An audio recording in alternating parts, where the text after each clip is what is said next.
Muy buenos días y bienvenidos. Quiero empezar platicándoles que normalmente para nuestros jueves de Dios es mi CEO, yo pongo dos alarmas por aquello de no te entumas.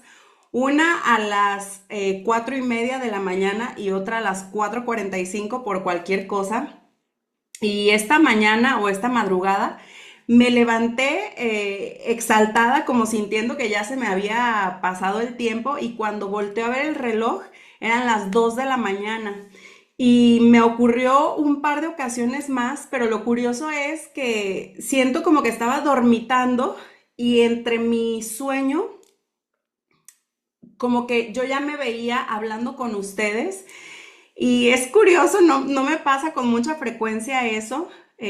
Por lo general ocurre cuando estoy muy nerviosa por un evento en puerta, por alguna cuestión que va a ocurrir al día siguiente. Pero en esta ocasión, genuinamente puedo decir que era como mucha expectativa, que era como esa emoción bonita, no de nervios, sino como de, Señor, yo sé que tú traes una temporada nueva. En lo personal, una servidora, me siento en este momento como muy expectante de ver lo sobrenatural de Dios obrar en nuestras vidas. Y el otro día escuchaba en una clase un teólogo, Alex San Pedro, que decía que el primer mandamiento es amar a Dios, pero en realidad cuando tú conoces a Dios, amarle no es un mandamiento, es la respuesta natural y automática de nuestro corazón frente a un amor tan puro y tan asombroso. Y yo decía, pues sí es cierto, y él lo que proponía decía, permítanme brevemente algo que puede sonar como una herejía, pero yo creo que el primer mandamiento es amar al prójimo, porque amar a Dios no es una exigencia, no es una complicación, no es algo en lo que digamos me tuve que esforzar mucho, es simplemente conoces a Dios y acto seguido le amas. Bueno, pues ¿por qué les digo esto? Porque quiero poner un contexto para el tema del que hoy les voy a hablar.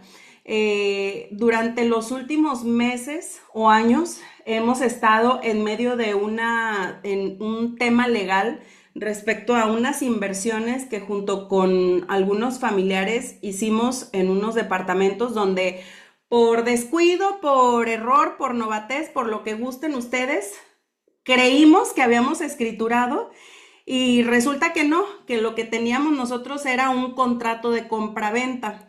Y la situación se complicó con el propietario de estas propiedades, válgame la redundancia, o de esta propiedad, de tal manera que en este momento estamos, y él a su vez ha tenido una serie de temas con la ley, entonces digamos que eso ha hecho más complejo el proceso de escrituración, que tendría que ser algo muy sencillo, digo, están los comprobantes de pagos y demás, pero para no hacerles el cuento largo, llevamos ya, me parece que pues ya escaló más de meses, años en este tema. Y la cosa es que quien nos inició asesorando fue una abogada de nuestra completa confianza, pero ella no litiga. Entonces ella nos recomendó un abogado. Y ha sido todo un tema con este abogado. Decía el otro día en una enseñanza que compartió un pastor que estaba en una reunión con abogados y decía, ¿hay algún abogado aquí? Y entonces ya así como que levantan, que Dios te perdone, ¿no? Como esta fama que tienen los abogados.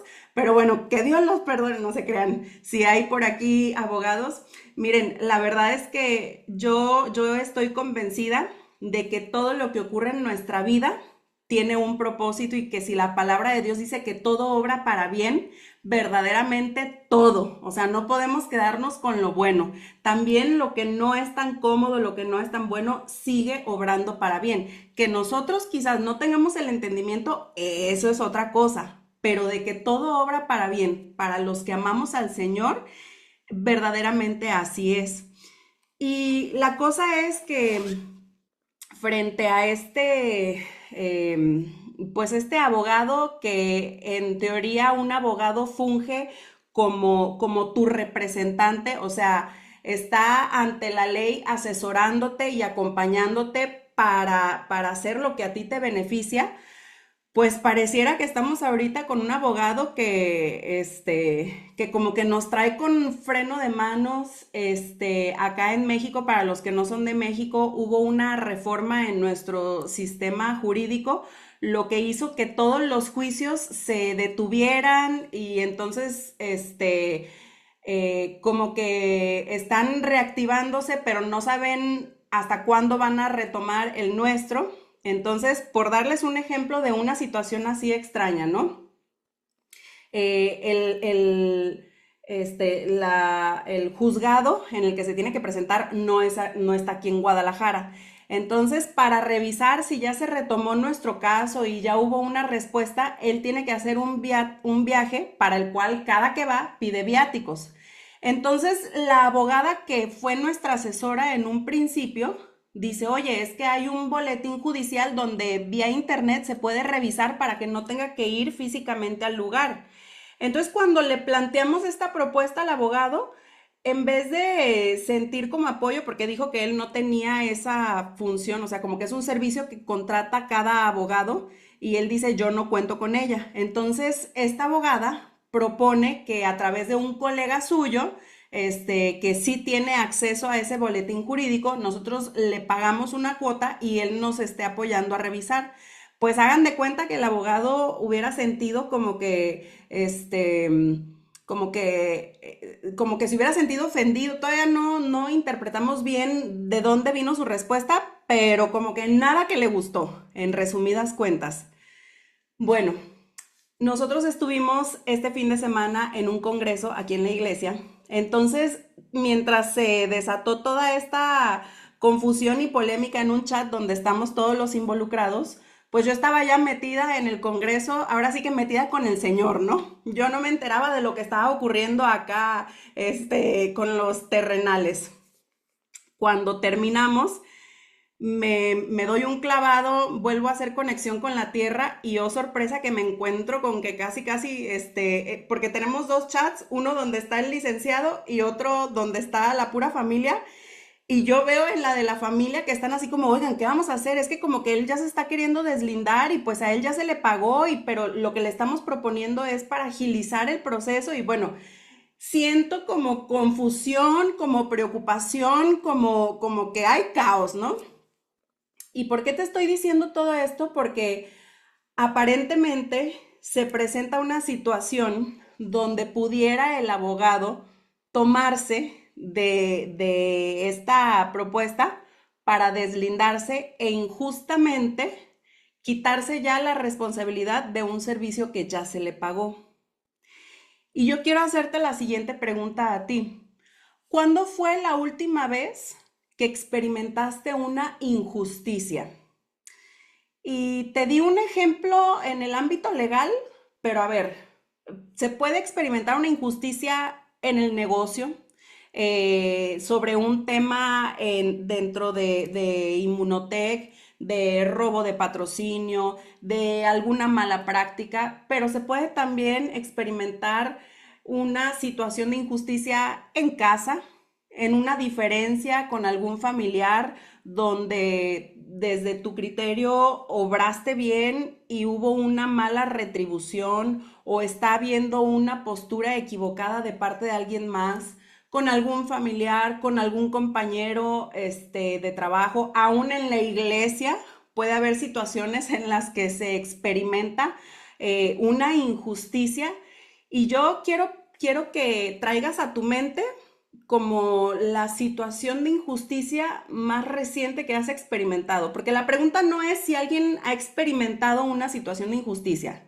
es trae a la memoria la más reciente en la que hayas estado. Quizás es algo que está hoy por hoy como caso abierto, ¿no? O sea, estás en medio de la injusticia, estás experimentando esa situación, estás viviendo los estragos que produce el sentirse eh, siendo tratado injustamente, siendo retribuido injustamente. Y ahora la pregunta que te quiero hacer es, ¿cómo procediste o cómo estás procediendo en medio de la injusticia? Porque la lógica humana nos dice, frente a una injusticia, que alza la voz, ¿no? no te quedes callado. Tú tienes derechos. No permitas que pasen por encima de tus derechos. Si nos vamos como a términos psicológicos contemporáneos, pon límites, porque tú también vales, tú también mereces respeto.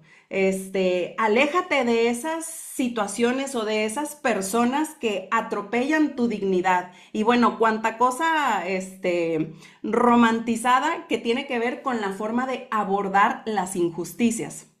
De tal manera que creo que todos estamos o hemos estado en alguna situación de injusticia donde sentimos que legítimamente nuestro derecho era alzar la voz y no solo digo derecho, nuestra obligación, porque lo correcto es defenderse, no quedarse callados frente a la injusticia. Y ahora la pregunta es, ¿cuál crees tú que es el fruto de tomar una postura de defensa, de alzar la voz, de ir a exigir lo que me corresponde? O sea, de ponerse en un plan de exigir justicia. ¿Cuál es el fruto que se da en ti? ¿Cuál se te ocurre que es el fruto que se da incluso en tu salud? Porque hay personas que yo sé que hoy padecen de gastritis, colitis, insomnio, estreñimiento y demás padecimientos físicos por causa de emociones de conflicto en el interior que vienen de una injusticia abordada incorrectamente. Ojo ahí, porque la injusticia la vamos a experimentar todos, pero el fruto que cada uno tenga está relacionado a su forma de proceder o responder frente a la injusticia. Ahora, la pregunta sería, si la respuesta no fue de salí a la defensa, salí al ataque, a defender mis derechos, a exigir mis derechos. Bueno, si la respuesta fue me quedé callado, aún en el silencio puede haber diferentes motivaciones, porque está quien se queda callado por desesperanza, porque está tan cansado, porque ya ha intentado tantas cosas, porque no le ve sentido a tratar de resolver la situación, porque ya mejor renunció. O sea, sí me explico, desde un lugar que no es necesariamente el correcto, aunque por fuera pareciera ser como que está queriendo hacer lo correcto o lo que es la voluntad de Dios, vamos a decirlo así, y ahorita voy a explicar por qué. O quizás desde el temor, porque me dio miedo que si yo alzaba la voz iba a haber repercusiones mayores para mí o para mi familia, que algo malo podía suceder si yo levantaba la voz, porque estaba cansado, en fin, una serie de razones por las cuales la respuesta fue más pasiva, pero no necesariamente desde la paz. Pero existe una que se ve por fuera como el me quedé callado, pero que viene por la motivación correcta, que es hacer la voluntad de Dios, escuchar la voz de Dios, querer guiarme por lo que Dios me habla y no lo que mi alma, lo que mi carne siente hacer en ese momento. Y yo quiero irme a dos historias hoy que me van a ayudar a aterrizar esto de lo que te estoy hablando, que la enseñanza la he titulado en esta mañana Esperanza Mía, que viene de un salmo precioso que ahorita les voy a leer. Pero la primera historia se encuentra en el libro de Génesis 4, del 1 al 10. Dice, conoció Adán a su mujer Eva, la cual concibió y dio a luz a Caín, y dijo, por voluntad de Jehová he adquirido varón. Después dio a luz a su hermano Abel, y Abel fue pastor de ovejas, y Caín fue labrador de la tierra. Y aconteció andando el tiempo que Caín trajo del fruto de la tierra una ofrenda a Jehová, y Abel trajo también de los primogénitos de sus ovejas, de lo más gordo de ellas. Y miró Jehová con agrado a Abel y a su ofrenda, pero no miró con agrado a Caín y a la ofrenda suya. Y se ensañó Caín en gran manera y decayó su semblante. Entonces Jehová dijo a Caín: ¿Por qué te has ensañado y por qué ha decaído tu semblante? Si bien hicieres, ¿no serás enaltecido? Y si no hicieres bien, el pecado está a la puerta. Con todo esto a ti será su deseo y tú te enseñorearás de él. Y dijo Caín a su hermano Abel: Salgamos al campo. Y aconteció que estando ellos en el campo, Caín se levantó contra su hermano Abel y lo mató. Y Jehová dijo a Caín: ¿Dónde está Abel tu hermano? Presten atención a esto. Y él respondió: No sé, ¿soy yo acaso guarda de mi hermano? Y él le dijo: ¿Qué has hecho? La voz de la sangre de tu hermano clama a mí desde la tierra. Me voy a ir directamente a la segunda historia de la que hoy te quiero hablar y después voy a hacer las conclusiones de ambas historias. La segunda está en Primera de Reyes 21, del 1 al 13. Bueno, miren, si quieren, por cuestión de tiempo, les voy a resumir. Les voy a resumir la primera parte de esta historia. Es en el tiempo del rey Acab, un rey que fue conocido por una rebeldía, una rebelión que llevó a mucha destrucción, a mucha desgracia, aconsejado por su esposa Jezabel, que Jezabel, todo un personaje, da para una enseñanza, la propia Jezabel, pero hoy no nos vamos a centrar en ella. El caso es que Acab desea una viña, un terreno que está cerca del palacio. Entonces va con su propietario Nabot y le dice: véndeme tu terreno. Y le hace una propuesta muy atractiva, incluso así como que le ofrece darle todavía más del valor del terreno. Y Nabot se niega. Y se niega por una razón, porque es un terreno heredado por su familia. Entonces, las palabras textuales de Nabot frente a la propuesta de compra de Acab son: guárdeme Jehová de que yo venda este terreno. Entonces regresa Acab a su casa, a su palacio, muy molesto, muy triste, y Jezabel le dice: ¿qué tienes? ¿Por qué estás así? Y entonces él le cuenta: pues es que quise comprar este terreno y Nabot no me lo quiso dar. Y Jezabel le dice: pues que no eres el rey tú. O sea, como que le pica las costillas y entonces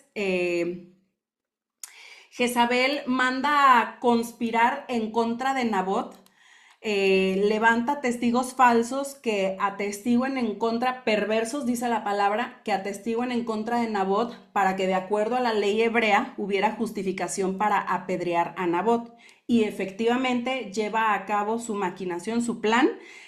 Apedrean a Nabot, y aquí es donde me voy a ir a Segunda de Reyes 9, 22, 26. Esto es tiempo después. Dice, ay Dios, perdón, 24 al 26. Pero Jehú entesó su arco e hirió a Joram entre las espaldas, y la saeta salió por su corazón y él cayó en su carro. Está hablando de Acab, o sea, es el momento en el que asesinan a Acab, el rey del que les estaba contando ahorita.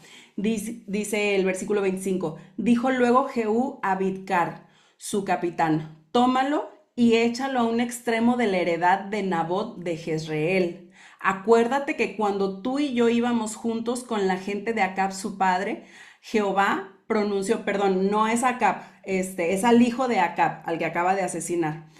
Dice: Jehová pronunció esta sentencia sobre él diciendo: que yo he visto ayer la sangre de Nabot y la sangre de sus hijos, dijo Jehová, y te daré la paga en esta heredad, dijo Jehová. Tómalo pues ahora y échalo en la heredad de Nabot conforme a la palabra de Jehová. ¿Por qué te quise compartir estas dos historias? Porque claramente reflejan actos de injusticia acometidos en contra de personas inocentes, pero particularmente las líneas que yo sentía que el Espíritu Santo como que me hacían resaltar de la palabra, es cómo específicamente utiliza esta expresión de cómo la sangre clama. la sangre, incluso si nos vamos de regreso a la historia de Abel, dice, no dice la sangre, dice la voz de la sangre. En otras palabras, son dos historias donde nosotros estamos viendo que no hay alguien que abogue o que clame literalmente a Dios pidiendo justicia, pero es Dios mismo viniendo al hombre y diciéndole, yo he visto, yo he escuchado la voz de la sangre inocente. Y hoy eso es de lo que te quiero hablar. Frente a una injusticia, tu respuesta, mi respuesta, pueden ser de salir a la defensa, porque de mí no se van a estar burlando, porque ya estuvo bueno de estar queriendo traer opresión sobre mí, si yo estoy buscando conducirme rectamente, etcétera, etcétera. Déjame te digo que tenemos un Padre justo que ve las injusticias y no es ajeno a ellas, pero tampoco es, ay, se me fue ahorita la palabra, o sea, no se hace de la vista gorda, no es que pase de largo las injusticias, no es que omita o que le dé incluso como camino libre al opresor. A su tiempo, Él viene y pide cuentas de la sangre inocente que se ha derramado. Pero te voy a decir algunos factores que yo notaba que yo sentía como el Espíritu Santo, mira, la verdad es que no son de primera instancia, si tú las observas, no son historias que animen a primera instancia, insisto, a hacer justicia, a caminar en rectitud, porque al final del día estamos hablando de dos personas que terminan falleciendo. Es como que dices, ay, pues qué buena onda que Dios llegue y pida cuentas por la sangre, pero son personas que ya murieron. Incluso en la historia de Nabot, no solamente asesinan a Nabot, también asesinan a sus hijos. Entonces tú y yo podríamos decir así como, no, pues qué desesperanzador, ¿no? O sea, viene Dios, pero viene cuando ya fueron asesinados, hubiera sido mejor que interviniera antes. Pero acuérdate que la palabra de Dios siempre nos está poniendo sobre la mesa principios, figuras, principios que van a traer verdaderas victorias sobre nuestra vida. Entonces te voy a decir qué es lo que yo veía y entendía que comparten estas dos historias. La primera es que en el caso de Abel, habla antes del pasaje donde Caín mata a Abel, habla de que los dos hermanos trajeron una ofrenda. Si recuerdas, uno trabajaba con los animales, otro trabajaba la tierra, pero hubo una ofrenda que le agradó a Dios, que fue la de Abel. No por lo que era la ofrenda, no por porque una era animal y otra era de la tierra, sino por lo que representa o lo que refleja, perdón, que había en el corazón de quien la trajo. Dice la palabra de Dios, y te voy a llevar de regreso para que lo leamos juntos. Dice que Abel, en el versículo 2, dice, y Abel fue pastor de ovejas y Caín, perdón, en el versículo 3, dice, andando el tiempo, y aconteció que andando el tiempo, Caín trajo del fruto de la tierra una ofrenda a Jehová. Eso hace Caín andando el tiempo. Pero fíjate lo que dice de Abel. Y Abel trajo también de los primogénitos de sus ovejas. O sea, Abel trajo lo primero. Abel puso primero a Dios. Cuando hablamos de primicias es esa gente que entrega honra a Dios, queriendo darle primero a Dios que beneficiarse a sí mismo. Es un principio tremendo de bendición. Cuando tú lees que lleva que entregan primogénitos, en toda la palabra tú vas a encontrar que el primogénito es el de mayor valor. En los hijos, en las ofrendas, en los holocaustos, o sea, es de mayor precio, de mayor valor. Lo que Abel trajo era de mayor valor por ser lo primero. Y además dice, de lo más gordo de ellas. O sea, lo más selecto, lo mejor fue lo que le entregó Abel a Dios. Caín no. Caín dice que andando el tiempo llevó su ofrenda.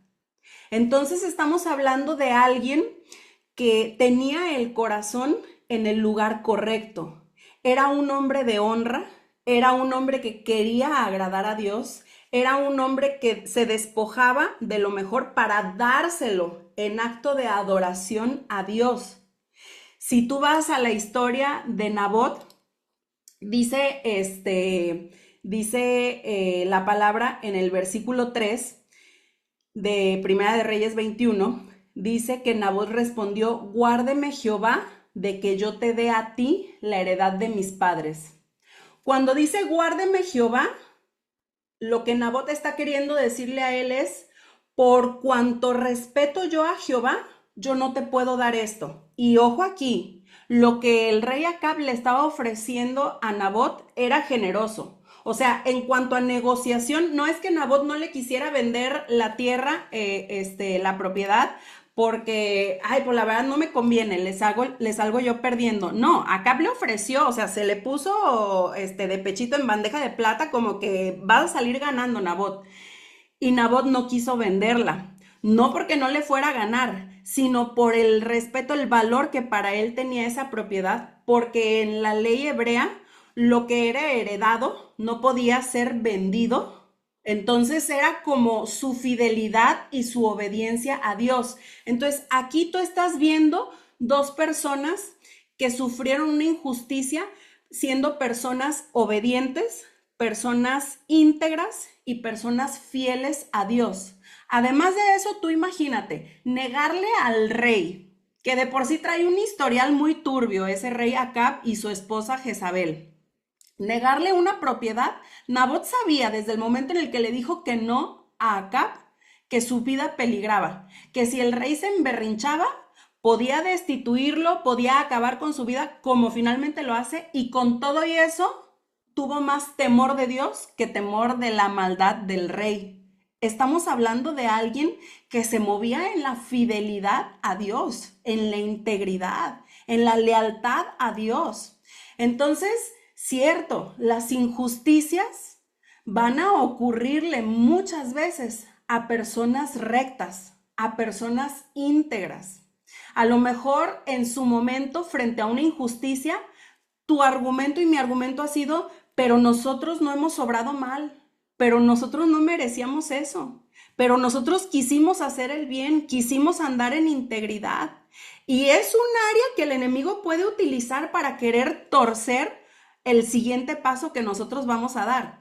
Porque cuántas personas tomadas desde la bandera de, pero yo no había hecho mal, justifican el ir a tomar por sus propias manos la justicia, cuando la palabra dice que juez solo hay uno, que solo hay uno que puede venir a juzgar. Entonces, por un lado, veo ese factor en común entre los dos personajes víctimas de la injusticia. Lo segundo es que veo que hay algo que despierta el justo frente a la iniquidad, que es envidia o molestia. Porque Caín mató a Abel porque le dio envidia cómo vio que a los ojos de Dios fue agradable su ofrenda. Y desde ahí él se molestó. Y todavía viene Dios y le da una oportunidad. Cuando nota que se está molestando, dice, ¿por qué te pones así?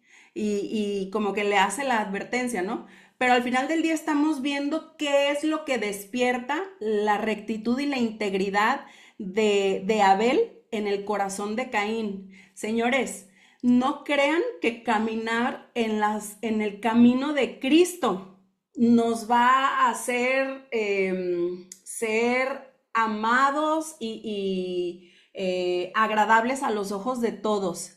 Y a veces estamos como en esa disyuntiva de que queremos agradar a Dios, pero también queremos agradar al hombre. Y luego empieza a haber murmuración en contra nuestra, empieza a haber crítica, empieza a maquinarse malos pensamientos y decimos, pero es que si yo he estado tratando bien a la gente, es que no es contra ti, es contra la integridad que tú llevas, porque esa es la naturaleza de la maldad. La oscuridad por naturaleza lo que busca es apagar la luz. Ahora, tampoco con esto vas a andar con como una paranoia de es que todos me ven feo, es que todos envidian mi bendición. No, no, eso es soberbia, eso es punto y aparte, ¿eh?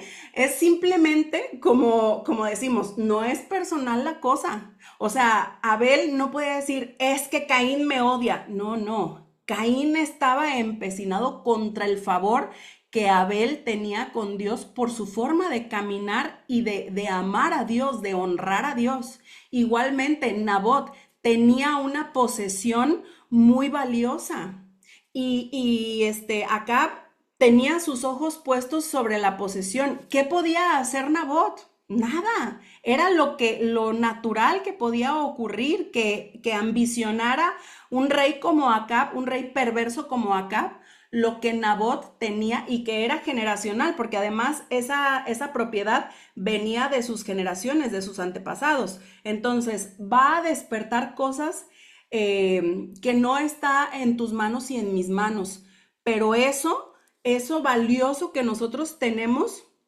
nosotros debemos guardarlo a partir de nuestra obediencia, nuestra fidelidad y nuestra integridad hacia con Dios, nuestros ojos puestos en Dios.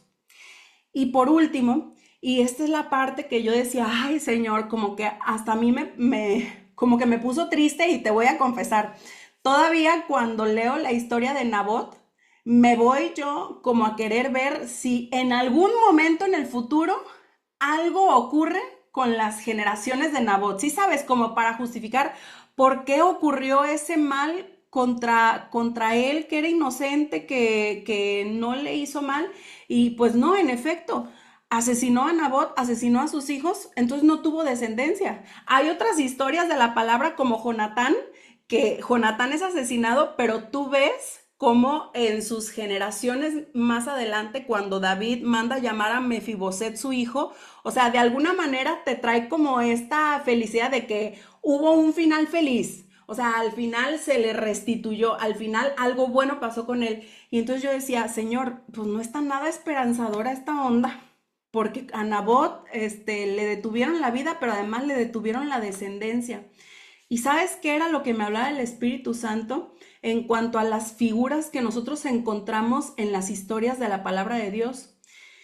Que había una muerte necesaria. Y a ti y a mí, eso nos llama a que frente a una injusticia hay una necesidad de muerte. Y sí, pareciera que sí hay una muerte en contra del agresor, en contra del ofensor. No, en este contexto, en este plano espiritual, la muerte tiene que ocurrir en nuestra carne, tiene que ocurrir en nuestras entrañas. En otras palabras, cuando estamos frente a una situación de injusticia, la respuesta que de nosotros va a desatar la llegada de Dios a decir, he escuchado la voz de la sangre que clama a mí, es mi muerte y tu muerte. Es negarnos a nosotros mismos. Es ir en contra de lo que nosotros quisiéramos, que es salir a cortar cabezas, porque el que me la hace me la paga, porque yo no me voy a dejar de nadie, porque de mí no se van a estar burlando, porque han estado pasando por encima de mí. Y ponle tú cuanta frase se te venga a la mente que tiene que ver con hacer justicia, que realmente la justicia del hombre en realidad es venganza. La justicia de Dios es muy distinta. La justicia de Dios tú la ves clavada en una cruz, a un Mesías que sin pecado, un cordero sin mancha, fue llevado a una cruz para pagar por todos nuestros pecados. Ese es el estándar de la justicia de Dios. ¿Qué es lo menos que tú y yo podemos hacer si no nos es posible repetir el acto que Jesús hizo? Porque nadie podía hacer un pago como el que hizo Jesús por el pecado de la humanidad. Lo que nos queda a nosotros para imitar simbólicamente ese acto de justicia, de ir a la cruz, es morir a nosotros. Es morir a ese deseo de salir y defender y reclamar y exigir y traer justicia sobre lo que se está haciendo en contra mío. Ay, Azul, ¿sabes qué? Pues suena bonito, pero la verdad, Eh, o sea, que yo deba de morir, que yo deba de quedarme callada frente a esta situación que está ocurriendo, la verdad no va conmigo, no va con mi naturaleza. Eso de aguantarme, eso de guardar silencio cuando yo sé que hay cosas que yo podría estar diciendo, va en contra de mi naturaleza. Precisamente por eso. El Evangelio, para los que queremos ver lo sobrenatural de Dios, nos va a exigir conductas, escucha esta palabra, antinaturales, que no se sienten naturales. Y te lo dice alguien que cuando yo estaba chiquita, yo me acuerdo en la escuela, yo era de las justicieras.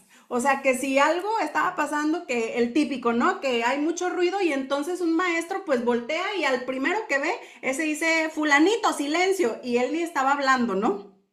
Yo era de las que, a ver, no, maestra. No era José el que estaba hablando, y entonces como que no, no, no, es que no se vale que regañen al que no estaba haciendo nada, ¿no? Y así me verías en mis causas justas defendiendo al que no tiene voz para defenderse y demás, al grado de que me decían, ay, tú de grande deberías de ser abogada. Y no, hombre, yo como pavo real me sentía bien orgullosa, porque yo no me quedaba callada frente a las situaciones de injusticia. Y ay, el Señor, qué bonita labor ha tenido con una servidora para llevarla en contra de lo que creía que era lo natural y lo correcto y por ende lo que tenía que salir. Y Dios me puso un par de ejemplos para destronar de tu corazón y de mi corazón ese argumento que presentamos delante del Evangelio, porque hay principios, hay verdades que vienen a nosotros y empieza la carne a querer negociar. Bueno, o sea, sí entiendo esa parte, pero no todos somos así, Azul. O sea, vemos quienes, pues, nuestro temperamento, somos sanguíneos y empiezan como que a justificar de, es que no se puede, o sea, no hay manera, ni modo que te quedes callado, y si te quedas callado van a abusar de ti y te van a agarrar de su puerquito. Bueno, frente al argumento de no se puede ir contra la naturaleza, quiero hoy presentarte tres casos de animales que actuaron de manera antinatural en la palabra de Dios. Y me voy a ir con el primero, que está en el libro de Primera de Reyes 13:28. El contexto es que un profeta a quien Dios envía con una instrucción muy puntual a exhortar a un rey y le dice, no te vas a quedar, no vas a beber, no vas a hospedarte con nadie, aunque te ofrezcan y lo que sea, tú vas, sueltas el mensaje y te regresas. Desobedece, lo engaña otro pseudo profeta o que por lo menos en ese momento le asegura estar profetizando de parte de Dios y lo anima a que se quede en su casa. Teniendo este profeta una instrucción clara, desobedece y se va con este profeta a quedarse en su casa y mira lo que son las cosas.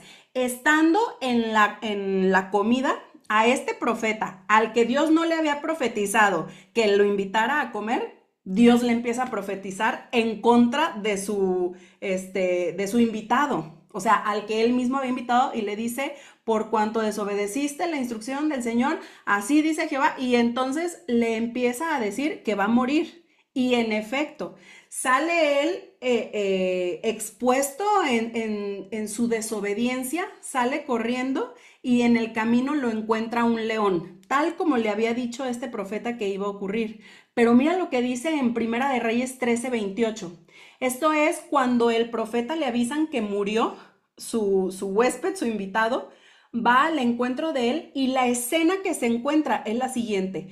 Y él fue y halló el cuerpo tendido en el camino, o sea, del profeta que desobedeció, perdón. Y el asno y el león que estaban junto al cuerpo. El león no había comido el cuerpo ni dañado al asno. O sea, el león fue asignado para ir a acabar con la vida de este profeta que andaba en desobediencia.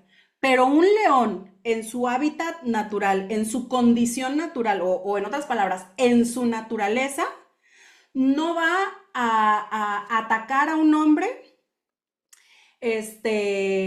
teniendo un asno a un lado, no devorárselo y además permanecer ahí en la escena del crimen, quieto, conviviendo lado a lado con el asno. No sé si me estoy dando a entender. O sea, tú prende National Geographic o cualquiera de estas páginas donde vienen documentales de leones. La vida silvestre es agresiva, es feroz. ¿Qué hubiera hecho ese león? Se hubiera devorado al hombre, se hubiera devorado al asno, hubiera salido corriendo, no sé si iba corriendo, pero hubiera salido corriendo después de alimentarse, después de lo que hizo. En realidad, esa conducta de ese león fue antinatural. Ahora vámonos a otro caso, Primera de Reyes 17:4. Este es el profeta Elías cuando Dios le da la instrucción de que vaya y se refugie en la cueva de Querit. Dice, beberás del arroyo y yo he mandado a los cuervos que te den allí de comer.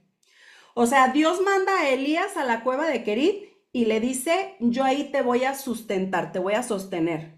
No te va a faltar que beber porque hay un arroyo ahí para que estés hidratándote. Y los cuervos, mira, de todos los animales, no es curioso ni es no es coincidencia. Tiene propósito. Que elija un animal que por sus características, lejos de proveer, es carroñero. O sea, los cuervos, cuando tú los oyes en una historia o en cualquier otro contexto, ¿qué hacen? Roban comida, van y quitan, son carroñeros. Y en este caso es un cuervo el que le va a estar llevando el alimento a Elías. ¿De qué te habla la palabra de Dios?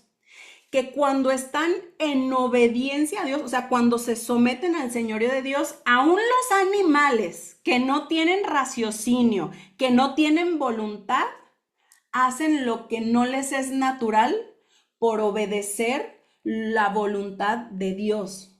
¿Cuánto más si un animal que no lo hace con razonamiento puede sujetarse a las leyes de Dios? Tú y yo no podremos sujetar nuestra carne para hacer la voluntad de Dios, para obrar en obediencia a Dios. Y la tercera historia la encontramos en Primera de Samuel 6, del 10 al 12. Doy el contexto, los filisteos se roban el arca del pacto. El arca del pacto, para quien no sabe, en el Antiguo Testamento representa la presencia de Dios. O sea, a donde iba el arca, ahí estaba la presencia de Dios. Entonces, pues no robaron cualquier cosa, robaron lo más valioso que tenía el pueblo de Israel. Pero dice la palabra de Dios que cuando se la roban les cae una maldición y hagan de cuenta que era como la papa caliente. O sea, nadie la quería tener porque el lugar donde estaba empezaban a padecer de tumores los reyes de esas ciudades a tal punto que llega el momento en el que dicen ya. Hay que deshacernos porque nos está viniendo gran mal por causa del arca. Entonces todavía traen la duda de que dicen, bueno, pero ¿será Dios el que está mandando esta maldición por haberla robado o será coincidencia? Entonces lo que hacen es que crean hacen unas ofrendas como holocausto para expiación por este mal que hicieron. O sea, como, digamos en otras palabras, como pidiendo perdón por el daño que hicieron, hacen estas ofrendas, las ponen en el arca y entonces lo que les dicen es, pongan el arca sobre dos vacas que acaban de parir y metan a sus becerros en un corral y dos vacas que nunca han tenido yunta, o sea, que además no traen, digamos, entrenamiento, no traen memoria de cómo proceder. Pónganles el arca del pacto y vean qué van a hacer. Y ahí se van a dar cuenta si vino de parte de Dios todo esto o si fue nada más coincidencia. Y entonces dice la palabra en el versículo 10, dice, y aquellos hombres lo hicieron así, tomando dos vacas que criaban, las uncieron al carro y encerraron en casa sus becerros. Luego pusieron el arca de Jehová sobre el carro y la caja con los ratones de oro y las figuras de sus tumores. Y las vacas se encaminaron por el camino de Bet-Semes y seguían camino recto, andando y bramando. Ojo, porque cuando dice la palabra bramando, quiere decir que aún las vacas iban padeciendo por la acción que estaban ejecutando. Estaban yendo en contra de lo que su instinto animal, como vacas con becerros, les hubiera llevado a hacer. Dice, sin apartarse ni a derecha ni a izquierda. Acuérdate, no llevaban como el yugo, la yunta como para que les guiase, para que las mantuviera juntas. No sé si me explico. O sea, no había lógica que estuvieran caminando en dirección contraria a donde estaban sus becerros, pero tampoco había lógica en que fueran las dos alineaditas sin apartarse ni a derecha ni a izquierda. Hay otro pasaje en la Biblia donde hombres humanos van cargando la presencia, el arca del pacto, y uno de ellos, como que se desvía, y es cuando se va a caer el arca y se estiran para quererla rescatar. Y bueno, es otra historia. Pero estamos hablando de que cosas que aún humanos se equivocaron para cargar el arca, ni siquiera las vacas, que no tenían entendimiento, que no reconocían lo sagrado del arca, hicieron o llevaron a cabo, ejecutaron en sus acciones. ¿Por qué te traigo estos ejemplos? Porque a mí se me hace tan revelador cuando Dios echa mano aún de su creación para hablarnos a nosotros de principios que espera nosotros llevemos a cabo con todo su costo, a pesar de su costo, no importando lo difícil que pueda ser para nuestra carne someterla, sujetarla al señorío de Dios. La palabra de Dios nos revela que se puede, que aún su creación, y hay otro versículo que ahorita se me fue, pero que habla justo de eso, que la creación habla de Dios, que todo apunta a Dios, que todo nos puede enseñar, nos puede revelar la majestad, la santidad, el poderío, el señorío del Señor. Señorío del Señor. Entonces, cuando el Espíritu Santo me traía estos ejemplos, yo decía, ¿será que a veces somos más testarudos, más cabezones, más rebeldes, más salvajes que la naturaleza misma? Que somos más feroces, más felinos que ni los mismos leones. Que cuando el Señor nos dice, muere a ti mismo, decimos, ¿pero por qué? ¿Por qué si se atentó contra mí? Si se atropellaron mis derechos, si pasaron por encima de mí. O sea, yo de verdad te pido que esto lo aterrices a esa situación que no has podido pasar por alto, que a tu criterio ha sido imperdonable.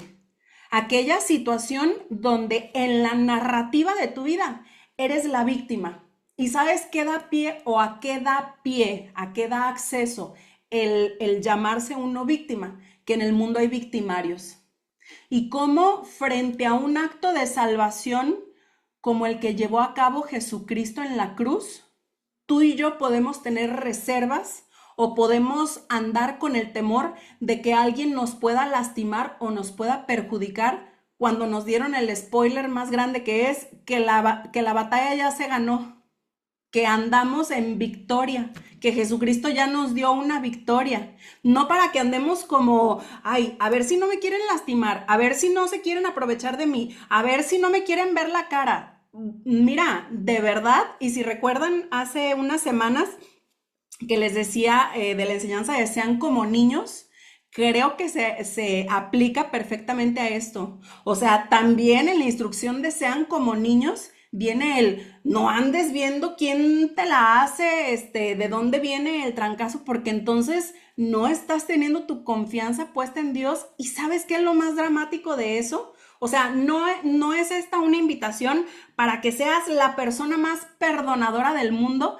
La realidad, y espero que esto te dé esperanza, que el anhelo de tu corazón sea escuchar la intervención divina de Dios, como la que se escuchó cuando Jehová viene y dice, la sangre clama a mí desde la tierra.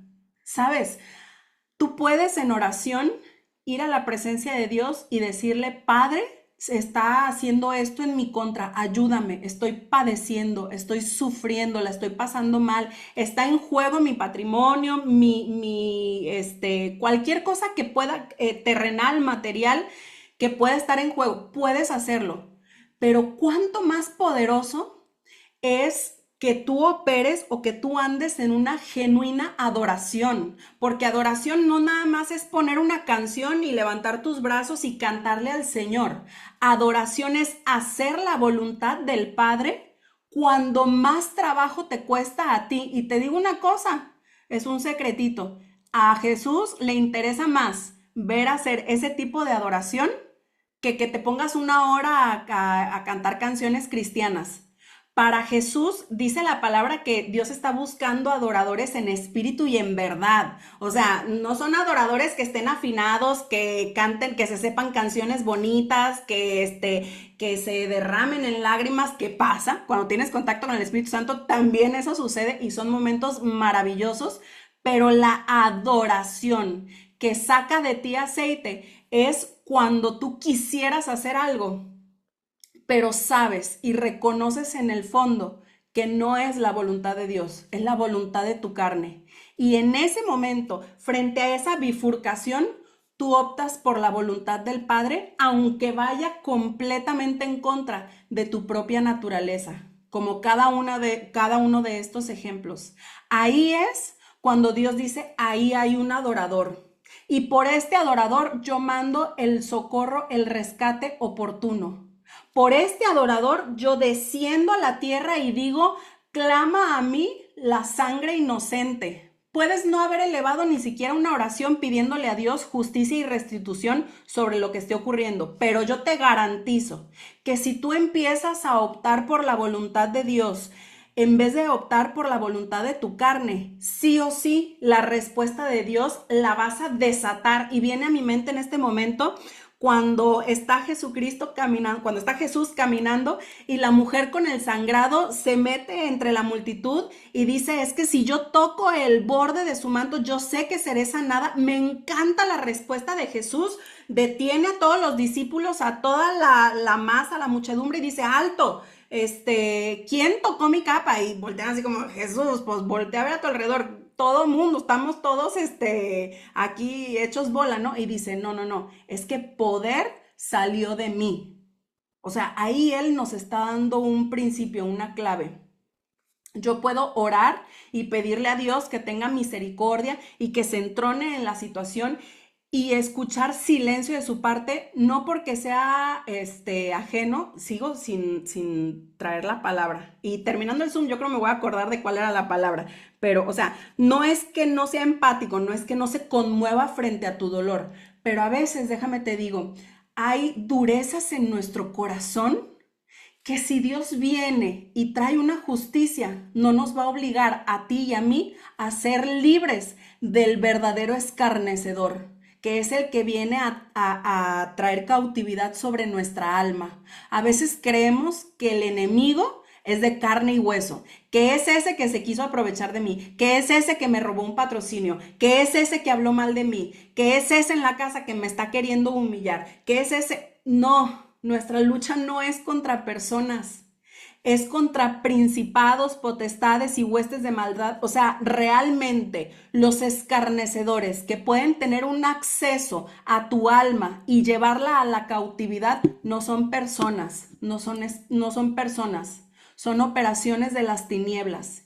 Y a veces el que Dios espere a que tú en un acto de adoración sometas a tu carne, trae la respuesta de Dios, pero es porque Dios sabe que hay una cautividad más grande de la que tú y yo tenemos que ser libres. Y pido a Dios que se asiente esto que hoy te esté hablando y que aún, porque la palabra de Dios, sí o sí, déjame te digo que si es descrita como una espada de dos filos, tiene que cortar, o sea, tiene que calar, tiene que penetrar a cada una de nuestras creencias, de nuestras limitaciones, de nuestras filosofías, de lo heredado. O sea, a lo mejor yo vengo de un contexto donde a mí siempre se me enseñó que o te defiendes o te pisotean. Bueno, la palabra de Dios viene y trae revelación y trae verdad y te dice no. Así no es la vida. Y tú no puedes seguir heredando y llevando, repitiendo eso que trajo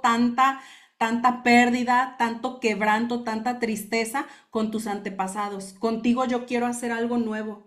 Contigo yo quiero revelar cómo es verdaderamente la justicia que trae paz, que trae libertad, que trae restauración, que trae restitución. Y creo que eso es a lo que Dios nos está llamando. Y cierro con este versículo que ahorita a mí el Salmo 91, ustedes saben que me trae bien cautivada porque es el que estamos estudiando mi hija Siena y yo. Y en el versículo 2 dice, diré yo a Jehová, esperanza mía y castillo mío, mi Dios en quien confiaré. Vete con esto. El Señor, cuando dice castillo mío, a mí me ayuda mucho a imaginarme literalmente las figuras que presenta la palabra.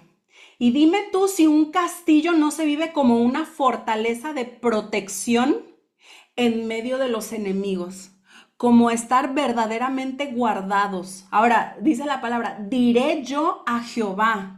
O sea, es algo que nosotros tenemos que aterrizarlo hasta nuestros huesos. No es que venga esta sensación de que Dios me protege o que venga una manifestación de la protección de Dios para entonces yo creer que Él es... No, no. Es algo que tenemos que internalizarlo, que tenemos que pedirle al Espíritu Santo que lo tatúe, que lo fusione, que lo haga uno en nuestro corazón, porque las situaciones van a seguir llegando.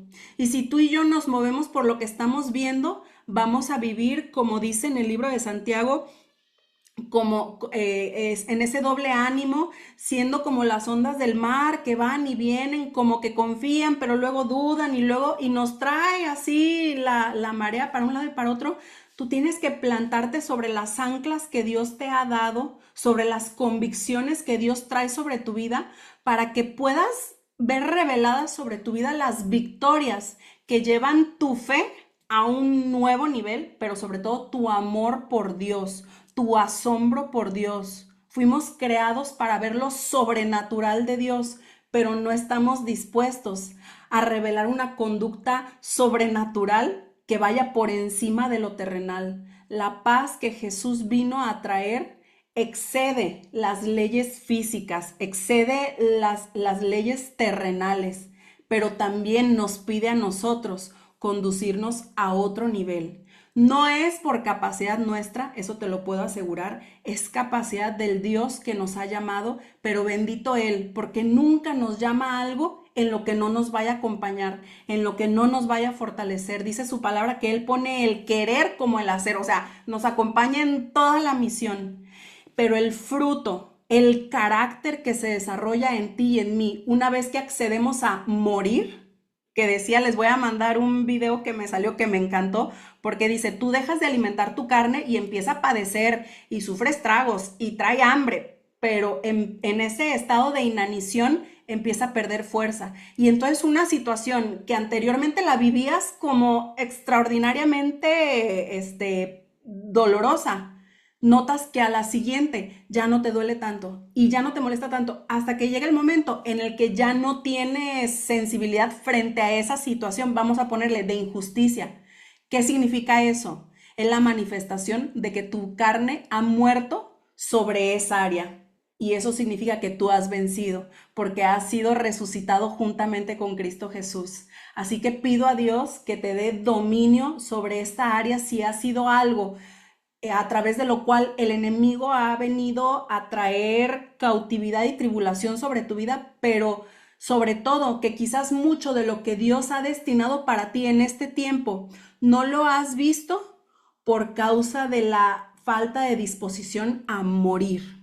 Que hoy tu concepto de muerte se ha transformado en lo correcto, que es la muerte es victoria en Cristo Jesús. La muerte me es necesaria para tener resurrección con Cristo Jesús. Así que bendito Padre, te damos gracias porque aunque tu palabra a veces nos exhorta, nos incomoda, nos traspasa el corazón, siempre terminan siendo buenas noticias. Siempre termina siendo esperanza para nuestras vidas, confianza que hemos puesto nuestra vida en manos del Dios Todopoderoso que nos ama con un amor que rebasa nuestro entendimiento. Padre, pido que traigas esa capacidad y aún ese recordatorio constantemente frente a las situaciones de injusticia, a qué hemos sido llamados, a revelar tu gloria, pero de la manera en la que la reveló Jesús en esa cruz, Padre.